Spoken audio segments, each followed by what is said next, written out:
So today we're going to try and add some shine before we attack the repair of the bodywork, the scratches, the scuffs, maybe a bit of a respray. We want to have a little, see if we can improve these headers, put a little bit of shine on this radiator up there. That'd be nice. So first we've got to take off these lower fairings, and then we'll get to the jet wash, get some spray up in there because it's pretty filthy, and let's see what Harpic might do. Heard lots of good things about it, seen the videos, pros and cons, but we don't know until we try, do we really? So let's try. Alrighty then, so we've removed the two screws down here which are part of the brackets that hold the indicators, and they seem to latch on to the fairings. These top ones have to come out there, that flicks out there. And then on this side, same thing. And then we've just spent 25 minutes removing these nasty bolts at the bottom, which are not only like M4, M5, they were put in a place where they were naturally going to corrode, and they were double nutted. Come on people, use stainless and just use some lock nuts. For goodness sake, it's awful. It took me 25 minutes. Anyway, let's go and put another battery in and remove the fairings. Let's see then, let's see how much of a wrestle this is going to be. It's interesting, as you get closer into the bike, you realise the bits that people have touched over the years are the bits that are problems. All the original stuff's really easy to come off, and whenever someone's touched something, it's rubbish. Also noticing more and more damage. Just noticed looking up here, there's a fair sized dent there. I might get a dent removal guy on that, because I might not be able to get the shape on filling it and rubbing it down, but we'll take a look at that when we do. Take a look at the bodywork. So this, I'm wondering if these are actually going to be impeding us taking the fairings off. Ah, that might impede us. There's some more bolts. Hello, Ziggy. Obviously, just use a Labrador. There. I'm hoping we can wiggle it out. Remember, without taking the indicator off would be nice. But we might be better off taking the indicators off. Dang it. Double dang it. Come on, baby. She's a bit rough around the edges the more you look at it. Come on. It's certainly free. There you go. And we might take the other indicator out. There we go. One. Okay. Pop that away. Then we can just wiggle it through. Nice. Okay. Now we can clearly see a few things. One, this radiator might be leaking, which is interesting. You can see the rustiness going on there. We do have a nice new stainless cover to go on this, but I'm curious whether the radiator's leaking or this is just residual water. We'll check the level in a moment, but I'm hoping we can bring these exhaust manifold back, these headers, back to life. So let's go and jet wash this off. You can see all the crud and muck that's built up in here. We're going to get a little lip extension here to try and help prevent that in future. And let's see if we can bring some shine on those.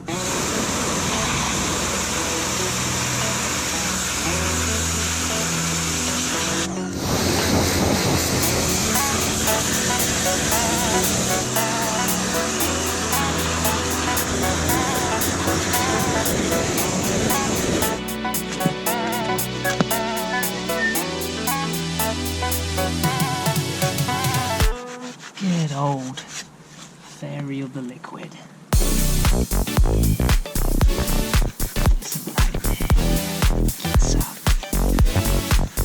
Just fair liquid, this. Nothing else. Genuine stuff.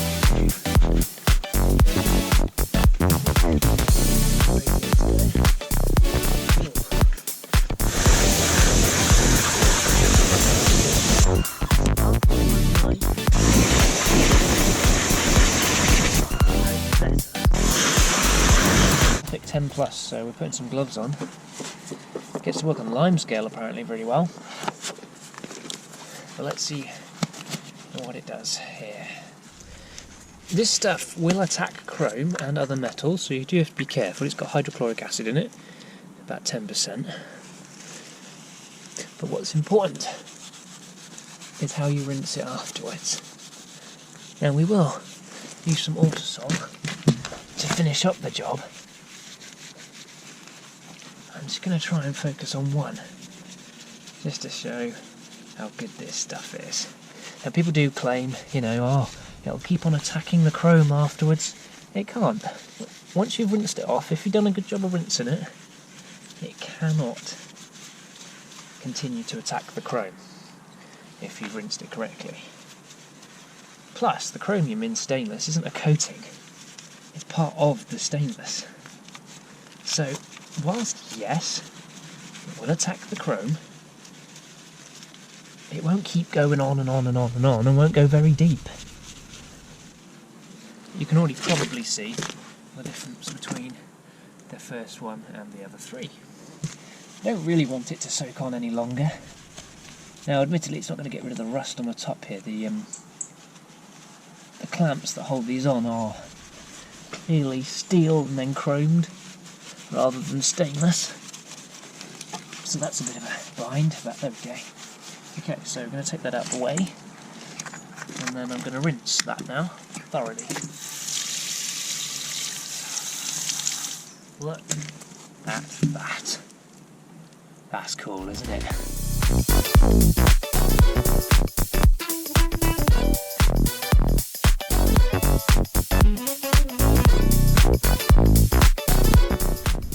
There we go. That isn't bad. The outer ones come up better than the inner ones, mainly because the inner ones get the abuse from wheel spit off. You can probably see that, you know, from 6 foot they look better, they look nice, they look kind of finished. But what we'll do is when we go for a rebuild this winter, with the front wheel out of the way, radiator out of the way, or fairings out of the way, then we can easily use some Autosol and bring them up to their finest. Identified a couple of pipes we want to replace. What we'll do is we'll have the covers off the radiator, let this all dry in the shed and see if it's actually leaking. We'll have it running. In the meantime, let's give this a kick. Ziggy, leave. Leave. Come on. Ziggy, drop. Drop it.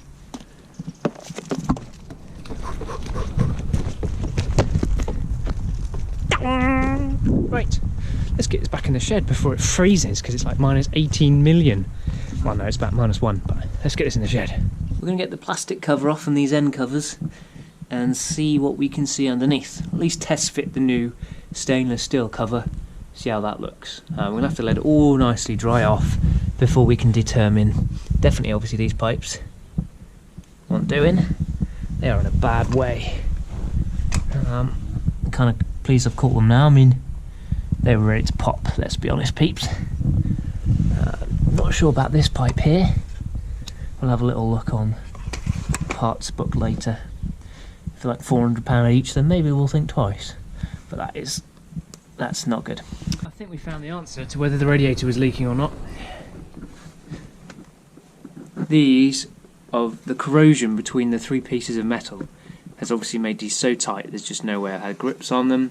And I was trying to tap a bigger Torx bit onto it, and the radiator just started pouring out.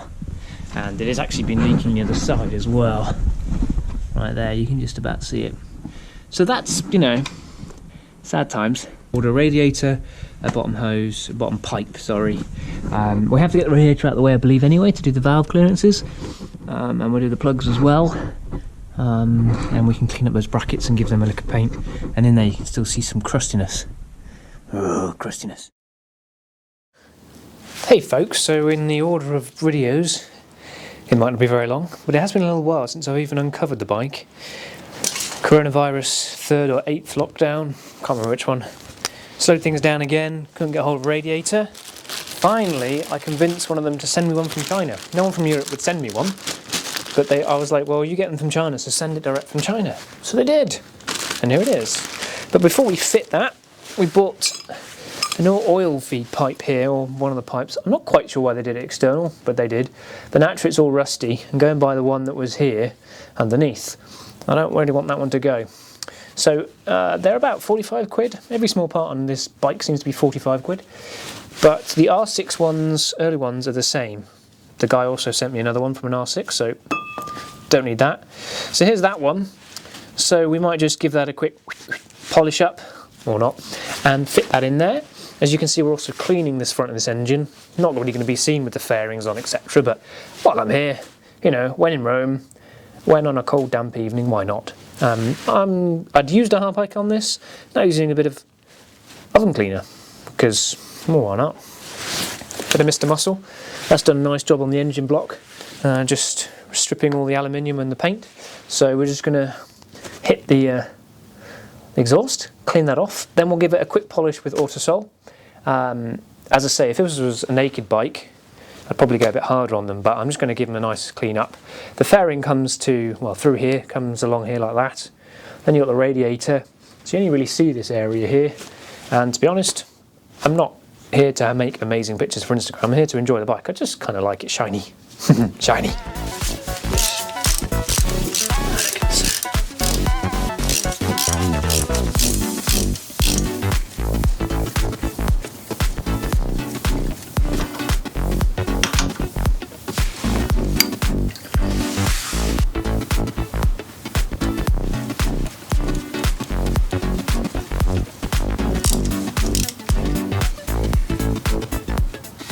Now, let's get on with polishing those pipes. So, I hope you can see the difference in the shiny one and the not so shiny ones on there. It's actually struggling to focus because it's so shiny. But yeah, that is a bit shinier, which is good.